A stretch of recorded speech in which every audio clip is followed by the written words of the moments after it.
আমি এম রশিদুজ্জামান মিল্লাত সশ্রদ্ধ চিত্তে শপথ বা দৃঢ়ভাবে ঘোষণা করিতেছি যে সশ্রদ্ধ চিত্তে শপথ বা দৃঢ়ভাবে ঘোষণা করিতেছি যে আমি আইন অনুযায়ী সরকারের মন্ত্রী পদের কর্তব্য বিশ্বস্ততার সহিত পালন করিব। আমি বাংলাদেশের প্রতি অকৃত্রিম বিশ্বাস ও আনুগত্য পোষণ করিব। আমি সংবিধানের রক্ষণ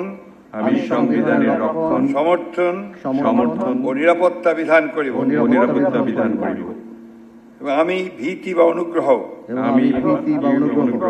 অনুরাগ বা বিরাগের বশবর্তী না হইয়া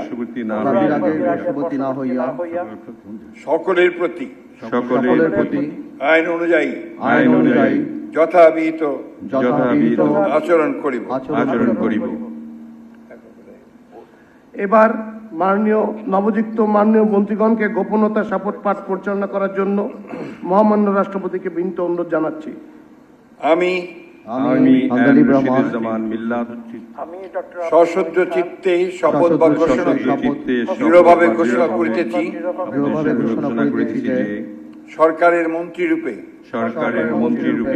যে সকল বিষয় আমার বিবেচনার জন্য আনিত হইবে বা যে সকল বিষয় আমি অবগত হইব তাহা মন্ত্রী রূপে যথাযথভাবে আমার কর্তব্য পালনের প্রয়োজন ব্যতীত প্রত্যক্ষ বা পরোক্ষভাবে কোনো ব্যক্তিকে জ্ঞাপন করিব না বা কোনো ব্যক্তির নিকট প্রকাশ করিব না।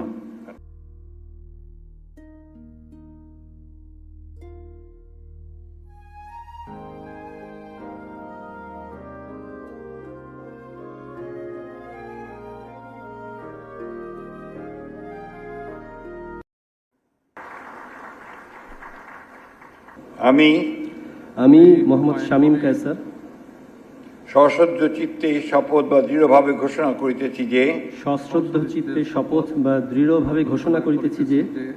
আমি আইন অনুযায়ী সরকারের প্রতিমন্ত্রী পদের কর্তব্য বিশ্বস্ততার সহিত পালন করিব। আমি বাংলাদেশের প্রতি অকৃত্রিম বিশ্বাস ও আনুগত্য পোষণ করিব। আমি সংবিধানের রক্ষণ সমর্থন ও নিরাপত্তা বিধান করিব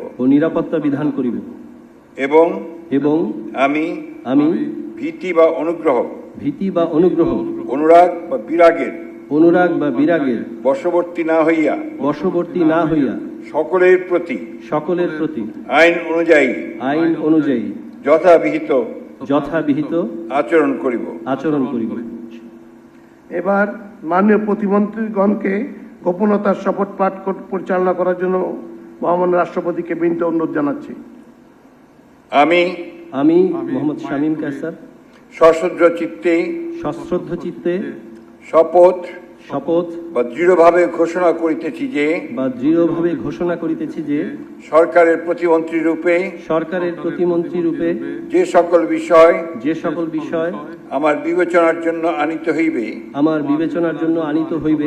বা যে সকল বিষয় আমি অবগত হইব তাহা প্রতিমন্ত্রী রূপে যথাযথভাবে আমার কর্তব্য পালনের প্রয়োজন ব্যতীত প্রত্যক্ষ বা পরোক্ষভাবে কোনো ব্যক্তিকে জ্ঞাপন করিব না বা কোনো ব্যক্তির নিকট